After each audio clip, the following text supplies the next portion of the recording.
Welcome दोस्तों, मैं YouTube channel fire maths में हम एक फाउंडेशन बनाने जा रहे हैं मैथ्स का।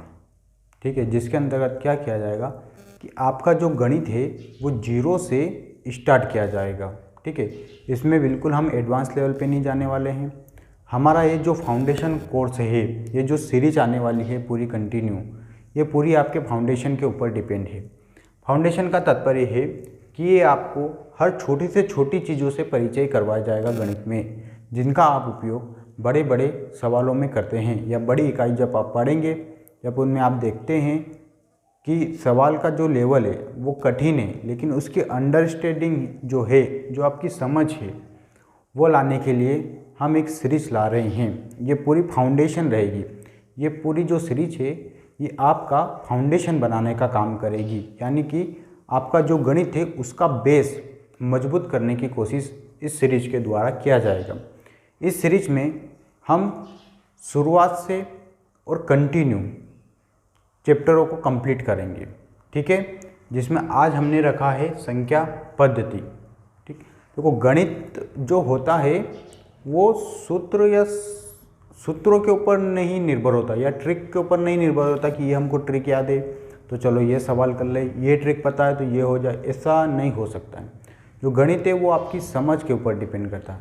अगर आप सवाल को पढ़ते हैं, समझ जाते हैं, तो आपका गणित का सवाल हो जाएगा। ना तो उसमें कोई सूत्र लगाने की ज़रूरत है, ना उसमें कोई ट्रिक की ज़रूरत है। तो हमारा जो फाउंडेशन कोर्स है इसमें यही चीज़ों को आपको करवाया जाएगा। पूरा आपका जो फाउंडेशन है उसको तैयार करवाया जाएगा।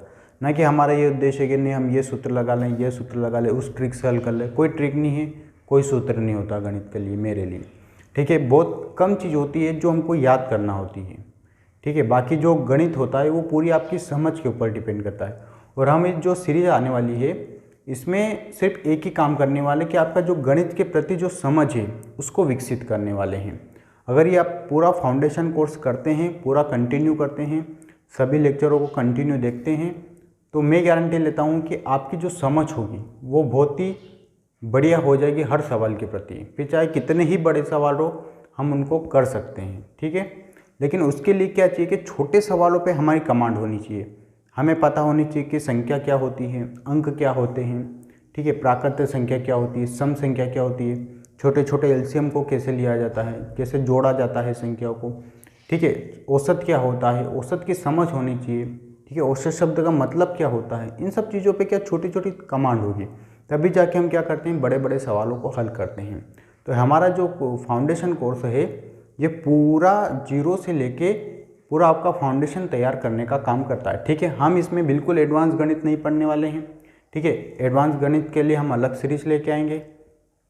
और तो आज हम पढ़ने हैं संख्या पद्धति। ठीक है, आज हमारे फाउंडेशन की पहली क्लास है। ठीक है, और मेरी रिक्वेस्ट है कि आप बिल्कुल जो वीडियो है उनको कंटिन्यू देखिए। ठीक है, कंटिन्यू देखेंगे तो क्या होगा कि ये पूरा क्रम वाइज चलेगा, और क्रम वाइज आपकी समझ होना बहुत ज़रूरी है। ठीक है, हम सीधा नहीं पढ़ा सकते कि आप औसत पढ़ लो, सीधा लस अपन नहीं पढ़ा सकते हैं। ठीक है, सीधा चाल दूरी नहीं पढ़ा सकते, महीने दिन नहीं पढ़ा सकते हैं। यहाँ से आपकी क्या होगी, समझ विकसित होगी।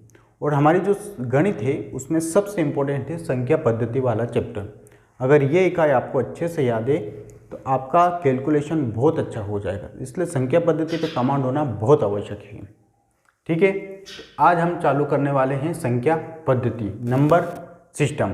नंबर सिस्टम में आप देखेंगे हम पढ़ने वाले अंक को समझेंगे, संख्याओं को समझेंगे, जिसमें प्राकृत संख्या, पूर्ण संख्या, सम संख्या, विषम संख्या, अभाज्य संख्या, पूर्ववर्ती संख्या, उत्तरवर्ती संख्या, इन संख्याओं को समझेंगे। इसके अलावा हम स्थानीय मान, ठीक है, जाति मान, अंकित मान, इसके बाद अंतर्राष्ट्रीय पद्धति में संख्याओं को लिखना, राष्ट्रीय पद्धति में संख्याओं को लिखना। ठीक है, इन सब चीज़ों को हम देखेंगे। फिर ठीक विभाज्यता के नियम हम देखने वाले हैं। तो हम स्टार्ट करते हैं संख्या पद्धति। संख्या पद्धति या नंबर सिस्टम। तो नंबर सिस्टम में शुरुआत करते हैं हम अंक से। ठीक है, हमारा अंक या नंबर, अंक,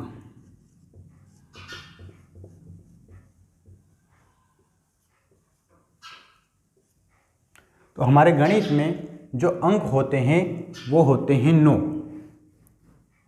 1 2 3 4 5 6 7 8 और 9, ये जो होते हैं इन्हें हम बोलते हैं अंक। ठीक है, पूरे गणित में जिन अंकों का उपयोग करते हैं ये वे वही हैं। अंक कितने होते हैं? 9, 1 से लगा के 9 तक।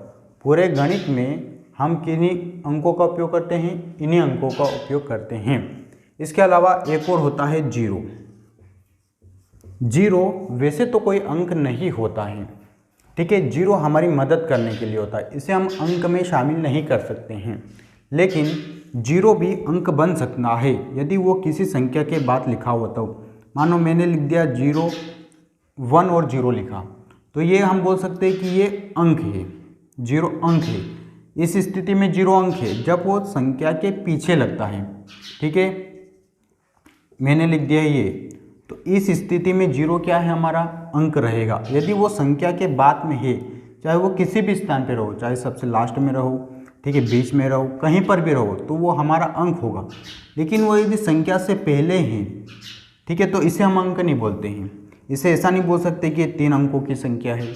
ठीक है, यदि अंक से पहले यदि 0 है तो उसका कोई महत्व नहीं होता, उसे हम अंक नहीं गिनते हैं। ठीक है, यदि अंक के बाद में 0 आता है तो उसे हम क्या कहते हैं? अंक कहते हैं। ठीक है, अंक के बाद में यदि 0 आता है तो उसे हम क्या कहते हैं? 0 को हम अंक कह सकते हैं। ठीक है, तो जो 0 होता है ये किस लिए होता है? हमारी मदद करने के लिए। ठीक है, मदद करने के लिए। कैसी मदद करने के लिए? जब हम कोई संख्या बनाते हैं ना तो उसमें हमारी मदद करता है 0, बाकी और 0 का कोई काम नहीं। ठीक है, संख्याओं को सरल तरीके से प्रेजेंटेशन करने के लिए हम 0 का उपयोग करते हैं। ठीक है, तो ये हो गया स्पष्ट कि 0 कहाँ उपयोग होगा। 0 का अंक कब कहते हैं? जब वहाँ किसी संख्या के बाद में लगता है तो उसे हम क्या कह देते हैं? 0 कहते हैं। ठीक है, बटे में मैं समझना वो अलग है 0। इतना हो गया। तो जो अंक होते हैं, ठीक है, पूरे गणित में 9 ही अंक होते हैं, 1 से लगा के 9। सबसे छोटा अंक जो होता है वो 1 होता है, सबसे बड़ा अंक जो होता है वो 9 होता है। 0 यूँ तो कोई अंक नहीं होता है, पर यदि कुछ संख्या के बाद या कोई अंक है उसके बाद में यदि 0 आता है तो वो हमारा अंक हो कहलाता है। और यदि संख्या से पहले आ जाता है या अंक से पहले आ जाता है तो फिर 0 का कोई महत्व नहीं होता है। अच्छा, इन अंकों से मिलकर हम बनाते हैं संख्याएं। ठीक है, हम इन्हीं अंकों से मिला के जो 10 अंक है, 1 2 3 4 5 6 7 8 9 और एक 0, ठीक है, इन्हीं अंकों से मिला के हम बनाते हैं संख्या। ठीक है, जैसे मैंने कौन से भी अंक ले लेता हूँ मैं, मान लो ये ले लिए, ठीक है, 2 3 5, इनसे मिला के मैंने बना ली है एक संख्या। संख्या क्या होती है कि जो अंक होता है, ठीक है, 2 या 2 से अधिक अंक जब मिल जाते हैं आपस में तो वह संख्या बन जाती हैं। ठीक है, अब ये कितने अंकों की संख्या है? तो ये 3 अंकों की संख्या है, क्योंकि इसमें अंक, यूँ तो संख्या एक है पूरी हम इसको क्या बोलते हैं? संख्या। ठीक है, ये पूरी हमारी क्या हो जाएगी? संख्या। ये पूरी क्या है? हमारी संख्या है। लेकिन मैं पूछता हूँ कि इसमें अंक कितने हैं? अंक बताओ, अंक कितने हैं? तो अंक हम गिनेंगे 1 2 3, तो अंक कितने हो गए हमारे? तो अंक इसमें है 3। कौन कौन से? एक 2 है, एक 3 है और एक 5 है। अगर मैं बोलूँ कि ये एक संख्या है तो ये कितने अंकों की संख्या है? तो ये जो है ये 3 अंकों की संख्या है। ठीक है, अभी हम इसको पढ़ते नहीं है कि 235 है या ये हम पढ़ने का काम नहीं करते। हम जब स्थानीय मान सारणी पढ़ेंगे उसके बाद इसको पढ़ना चालू करेंगे। ठीक है, तो इसमें अंक कितने हैं? तो इसमें 3 अंक है, 2 3 और 5, ये एक संख्या है। ठीक है, इसी प्रकार मैं अगली एक और संख्या लिख देता हूँ। चलो बताएं, ये भी एक संख्या है। ठीक, ये भी क्या हो जाएगी? आपकी एक संख्या। इसमें आपको अंक बताना है, कितने अंकों की संख्या है, अंक गिनना है। 1 2 3 4 5 6, कितने अंकों की संख्या है? तो यह हमारी 6 अंकों की संख्या है। ये कितने अंकों की संख्या थी? 1 2 3, 3 अंकों की संख्या है। ये कितने अंकों की संख्या है? 1 2 3 4 5 6। तो ये कितने अंकों की संख्या हो जाएगी? 6 अंकों की संख्या हो जाएगी। ठीक है, तो ये हो गए हमारे अंक। अंक कितने होते हैं गणित में? 9 होते हैं। 0 हमारी मदद करने के लिए होता है। यदि 0 अंक के बाद लगता है तो वो क्या हो जाएगा? हमारा अंक कहलाएगा। और यदि अंक से पहले आ जाता है तो उसका कोई महत्व नहीं होता है। इन्हीं अंकों से मिला के हम क्या बनाते हैं? संख्या बनाने का काम करते हैं। ठीक है, और फिर जो गणित होता है उसमें इन्हीं संख्याओं का हम क्या करते हैं? उपयोग करते हैं। फिर हमने देखा कि इन अंकों से मिलके हमने कुछ संख्या बनाई, उनमें हमने अंक को गिना है। मैंने लिखा है एक संख्या, तो आपने बता दी 3 अंकों की संख्या। मैंने एक और संख्या लिखी तो आपने बता दी कितने अंकों की संख्या है? 6 अंकों की संख्या। ठीक है, मैं लिख दूं ये कितने अंकों की संख्या है? तो ये 6 अंकों की, ये 4 अंकों की संख्या। ठीक है, कितने अंकों की संख्या? ये 4 अंकों की संख्या है। तो अंक और संख्या वो दोनों हो गए स्पष्ट। अंक क्या होता है, संख्या क्या होता है? जो अंक होते हैं वो 1 से 9 तक होते हैं। 0 हमारी मदद करने के लिए होता है। संख्या कितनी है? ठीक है, संख्या, एक संख्या में कितने अंक हो तो कितने भी अंक हो सकते हैं। ऐसा कोई निश्चित नहीं है कि 3 अंक रहे, उसमें 4 अंक रहे, कितने ही अंक हो सकते हैं। ठीक है, एक संख्या में कितने अंक हो सकते हैं? कितने भी हो सकते हैं।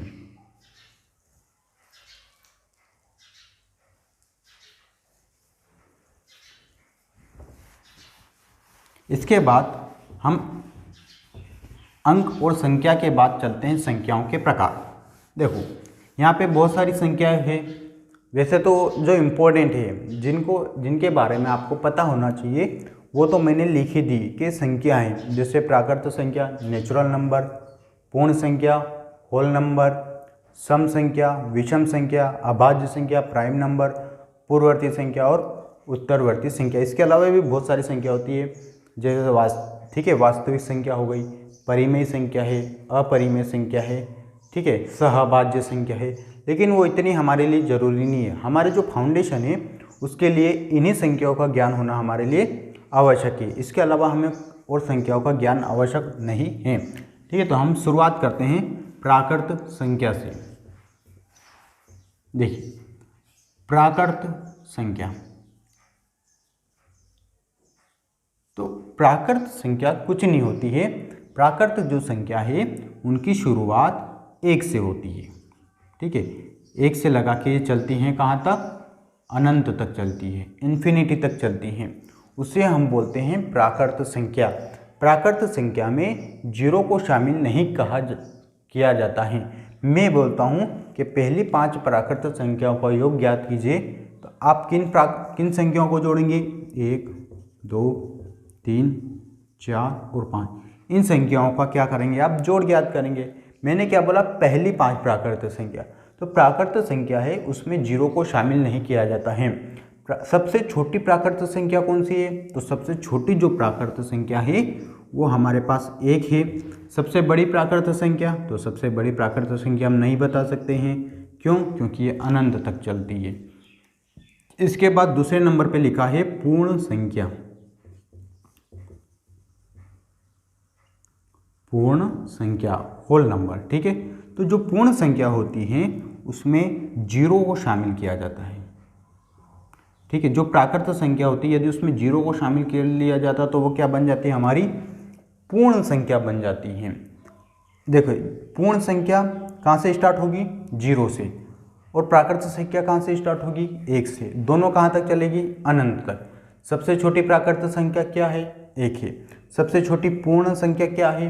0 है। सिर्फ दोनों में इतना अंतर है।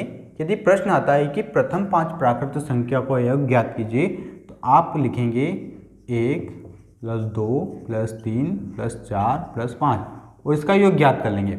और प्रश्न आता है कि प्रथम 5 पूर्ण संख्याओं को योग ज्ञात कीजिए, तो आपको इसमें क्या शामिल करना होगा? 0 1 2 3 और 4। ये प्रथम 5 कौन सी हो गई? पूर्ण संख्या। यह क्या हो गई? प्राकृत संख्या। तो सिर्फ आपको ध्यान रखना है कि इनका बेसिकली कोई उपयोग नहीं है, पर कभी कभी हमारे फाउंडेशन कोर्स में इसका अधिक महत्व है, इसलिए इनको पढ़ाना बहुत आवश्यक है कि प्राकृत संख्या क्या है, पूर्ण संख्या क्या है, जो प्राकृत संख्या है उसकी शुरुआत 1 से होती है और जो पूर्ण संख्या होती है उसकी शुरुआत 0 से होती है। ठीक है, बस। और दोनों कहाँ तक चलती है, अनंत तक चलती हैं। सबसे छोटी जो प्राकृत संख्या वो 1 है और सबसे बड़ी तो हम ज्ञात नहीं कर सकते हैं, और सबसे छोटी जो पूर्ण संख्या है वो 0 है। ठीक है, प्रश्न समझ गया ना। अगर आ गया कि प्रथम 5 प्राकृत संख्याओं का योग, तो हम 1 से 5 तक का योग करते हैं। प्रथम 5 पूर्ण संख्याओं का योग, तो हम 0 को भी इसमें क्या कर लेते हैं, शामिल कर लेते हैं। तो ये हो गया हमारा प्राकृत संख्या, ये हो गया हमारा पूर्ण संख्या। इनका वैसे ज़्यादा उपयोग नहीं है, बस इनकी समझ होना चाहिए कि हाँ प्राकृत संख्या 1 से शुरुआत होती है और पूर्ण संख्याएं 0 से चालू होती है। अब आने वाली संख्याएं 2 है हमारे पास। ठीक है, 1 हो जाएगी। ठीक, अब 2 संख्या महत्वपूर्ण है हमारे पास, इनकी समझ होना बहुत आवश्यक है। 1 हो जाएगी हमारी सम संख्या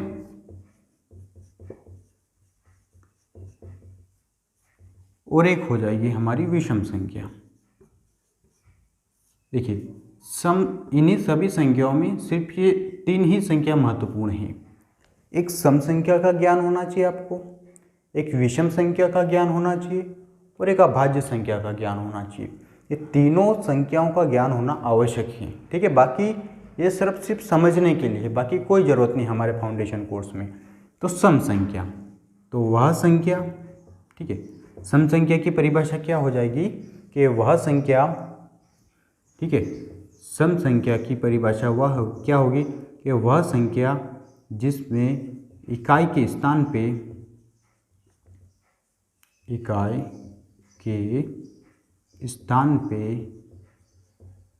क्या हो 0, 2, 4, 6 और 8 हो, उसे हम सम संख्या कहते हैं। सम संख्या की बहुत सामान्य परिभाषा है कि यदि इकाई के स्थान पे 0, 2, 4, 6, 8 हो तो वह संख्या हमारी सम संख्या कहलाती हैं। ठीक है, उदाहरण के रूप में। अच्छा, ये इकाई का स्थान क्या है? इकाई का जो स्थान है वो जब हम स्थानीय मान सारणी पढ़ेंगे तब उसमें स्पष्ट करेंगे कि इकाई का स्थान क्या होता है, दहाई का स्थान क्या होता है, ठीक है, सैकड़े का स्थान क्या होता है। इन सब चीज़ों को कहाँ पे स्पष्ट किया जाएगा? इन सब चीज़ों को स्थानीय मान जब सारणी पढ़ेंगे तब उसमें स्पष्ट करेंगे। पर आपको अभी के लिए मैं बता देता हूँ कि जो इकाई का स्थान है, ठीक है, मान लो ये संख्या लिखी मैंने, कौन सी भी संख्या लिख ली, ठीक है, तो इसमें जो सबसे आखिरी का अंक होता है इसे हम बोलते हैं इकाई का स्थान। ठीक है, इसे क्या हम बोलते हैं? इकाई। ठीक है, किसी भी संख्या का सबसे आखिरी नंबर जो होता है, सबसे आखिरी अंक जो होता है उसे हम बोलते हैं इकाई का अंक। ठीक है, तो किसी भी संख्या में जो सबसे अंत में जो अंक होता है, सबसे लास्ट में, उसे हम बोलते हैं इकाई। तो यदि इकाई के स्थान पे 0, 2, 4, 6, 8 हो तो उसे हम सम संख्या कहते हैं। ठीक है, अगर हम इसके उदाहरण की बात करते हैं, मान लो मैंने लिख दिया ये। अच्छा बताइए, इसके इकाई के स्थान पे क्या है, इससे पहचान करना। संख्या चाहे कितनी ही बड़ी रहो, संख्या में कुछ भी लिखा हो, हमें कोई मतलब नहीं। कोई पूछे कि सम संख्या क्या हो तो हमें इकाई का अंक ढूंढना है। क्या इकाई के स्थान पे 4 है? क्या हमारी परिभाषा में 4 शामिल है? जी। तो इकाई के स्थान पे यदि 4 है तो वह संख्या क्या कहलाएगी? सम संख्या कहलाती है। तो इकाई के स्थान पे क्या है, इसमें 4 है, तो ये संख्या क्या हो गई? हमारी सम संख्या हो गई। अच्छा, दूसरा उदाहरण देख लीजिए, ये कौन सी संख्या है? तो क्योंकि इसमें इकाई का अंक कौन सा है? 0, तो क्या हो जाएगी? हमारी सम संख्या हो जाएगी। इसमें इकाई का स्थान का क्या है? 8 है। ठीक है, तो ये क्या हो जाएगी? हमारी सम संख्या हो जाएगी।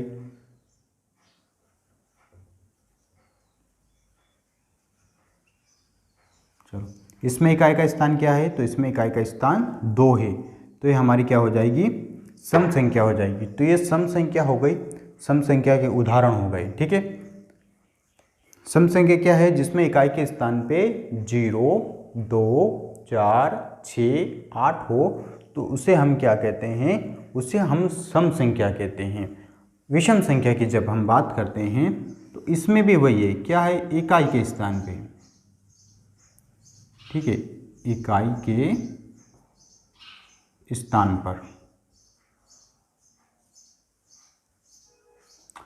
यदि इकाई के स्थान पे, अभी इसमें जो छूटे हुए ना उन अंकों को लेना, 1, 3, 5, 7, 9 हो तो उसे हम क्या कहते हैं, विषम संख्या कहते हैं। किसे बोलते हैं विषम संख्या?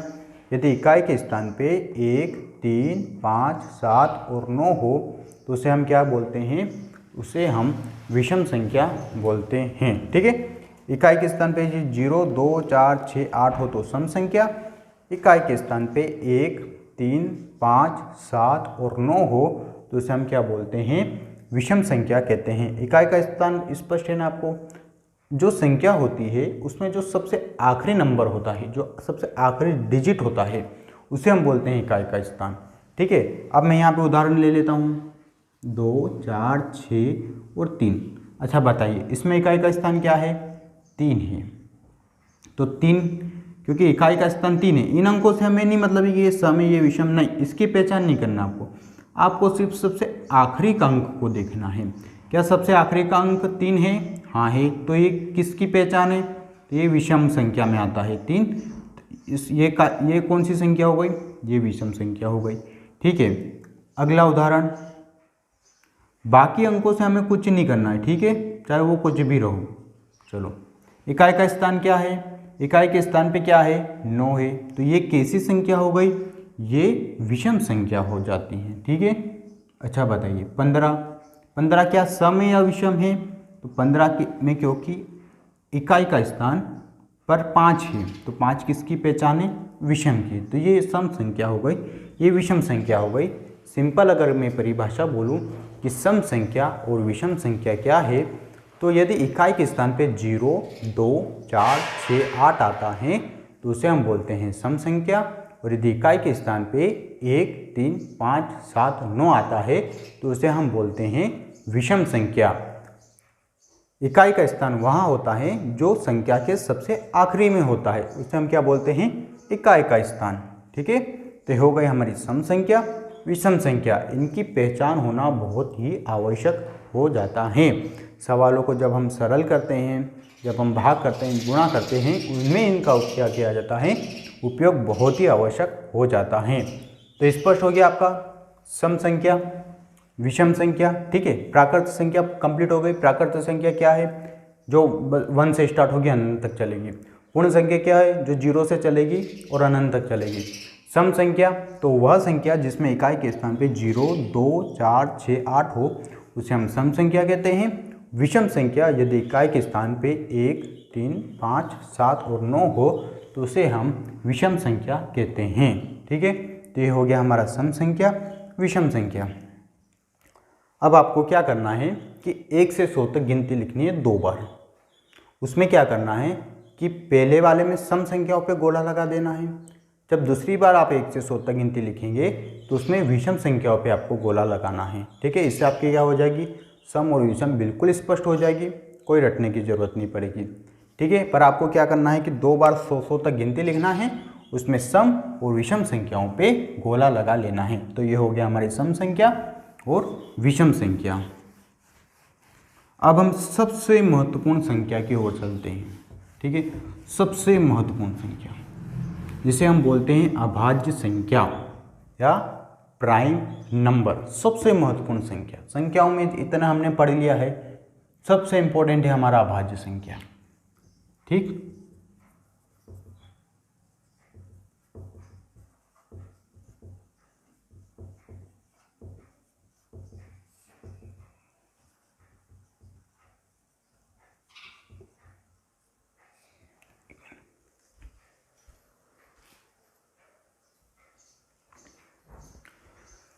तो अब हम पढ़ेंगे अभाज्य संख्या। ठीक है, प्राइम नंबर।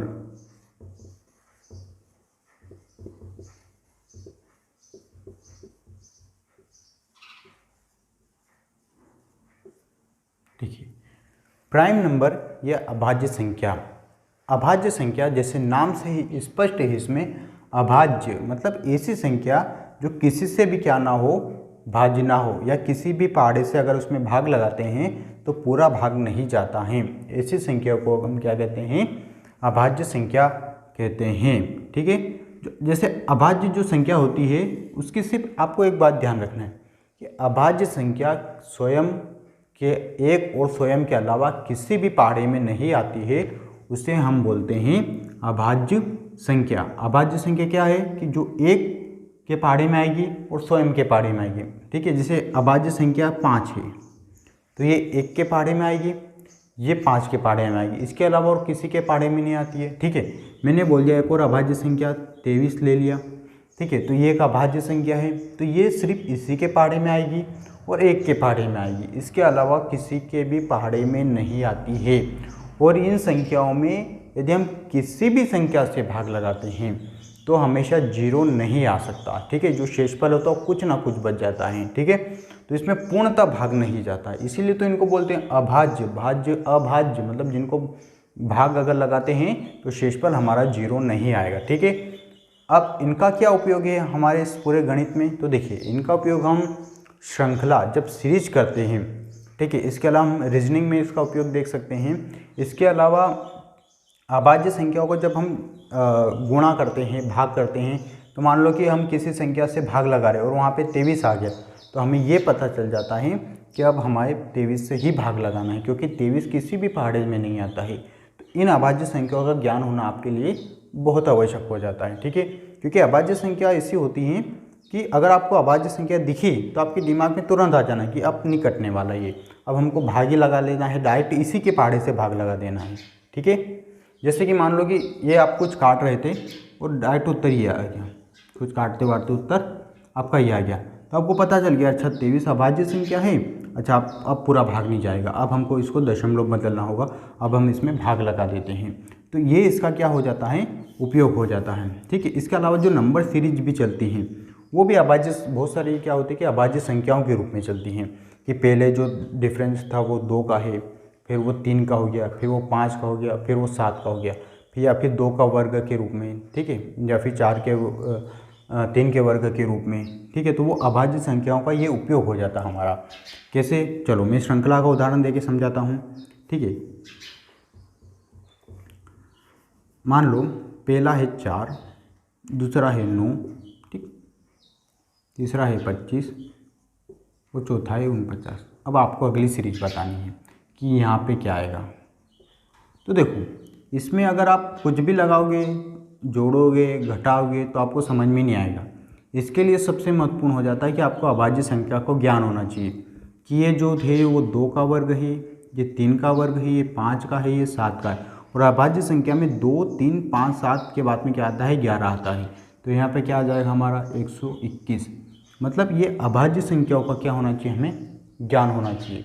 हम इसके चलो बाद में उदाहरण देखते हैं। ठीक है, पहले हम अभाज्य संख्याओं के बारे में पढ़ लेते हैं, फिर इसका उपयोग कैसे होता है इस सीरीज में, कहाँ पे होता है। ठीक है, मैंने आपको एक थोड़ा सा बेसिकली बता दिया है। अभी हम जब अभाज्य संख्याओं को पढ़ लेते हैं उसके बाद हम सीरीज करेंगे, उसमें देखेंगे कि मतलब अभाज्य संख्या का आखिर उपयोग क्या है, क्यों हम अभाज्य संख्या पढ़ रहे हैं। ठीक है, तो हम सम और विषम का भी देखेंगे। अभी जैसे हमने सम और विषम पढ़ लिया तो इसका भी हम देखेंगे कि आखिर उपयोग कहाँ पर है। तो जो अभाज्य संख्या है मैंने बोल दिया किसी भी पहाड़े में नहीं आती है, या तो स्वयं के पहाड़े में आएगी या एक के पहाड़े में आएगी। ठीक है, अब आपको कुछ नहीं करना है, 1 से 100 तक की अभाज्य संख्या पता होना चाहिए जो कि टोटल 25 होती हैं। ठीक है, 1 से 100 तक अभाज्य संख्या कितनी होती है, टोटल 25 होती हैं। और सबसे इम्पोर्टेंट बात है कि आपको पता होना चाहिए कि 25 कौन सी अभाज्य संख्या होती है। ठीक है, क्या होना चाहिए, आपको पता होना चाहिए। ठीक है, तो अभाज्य संख्या में लिख रहा हूँ। ठीक है, आप भी नोट कर लेना इनको, 2, 3, 5, 7, 11, 13, 17, 19। ठीक है, 23, 29, 31, 37, 41, 43, 47, 53, 59, 61, 67, 71, 73, 79, 83, 89 और 97। ठीक है, ये 1 से 100 तक हो गई हमारी अभाज्य संख्या। ठीक है, इन अभाज्य संख्याओं की टोटल संख्या है 25। ठीक है, आपको ये भी पता होना चाहिए कि 1 से 100 तक की अभाज्य संख्या होती है 25। ठीक है, और ये पता होना चाहिए कि 2, 3, 5, 7, 11, 13, 17, कम से कम आपको 50 तक तो याद होना ही चाहिए।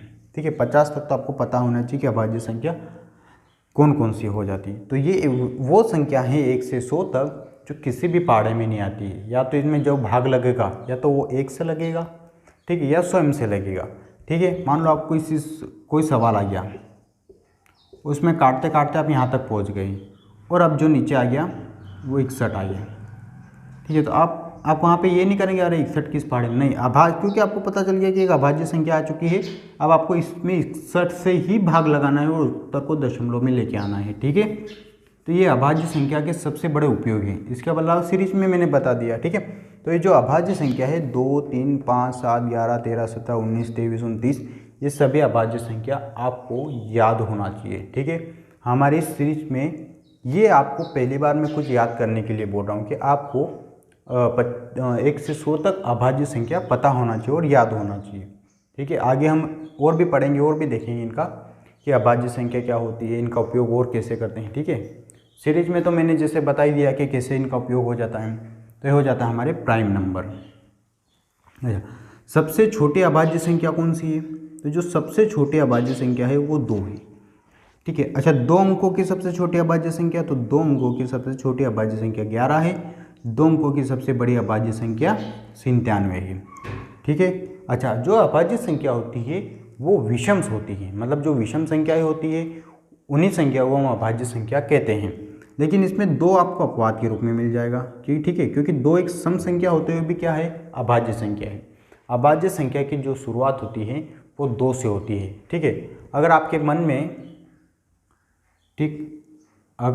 में एक प्रश्न आता है कि 1 भी तो नहीं आता है, 1 भी तो अभाज्य संख्या हो सकता है। ठीक है, 1 भी अभाज्य संख्या हो सकता है क्योंकि ये भी तो किसी के पढ़े में नहीं आता है। तो मैं बता दूं कि जो अभाज्य संख्या है उनकी शुरुआत हमेशा 2 से होती है। हम 1 को इसमें शामिल नहीं कर सकते हैं क्योंकि देखो 1 का किसी भी संख्या में ना तो भाग लगाते हैं, ठीक है, और गुणा भी करते तो वही उत्तर आता है, इसलिए 1 की ज़्यादा वैल्यू नहीं हो जाती है। ठीक है, तो अभाज्य संख्याओं की शुरुआत हमेशा 2 से होती है।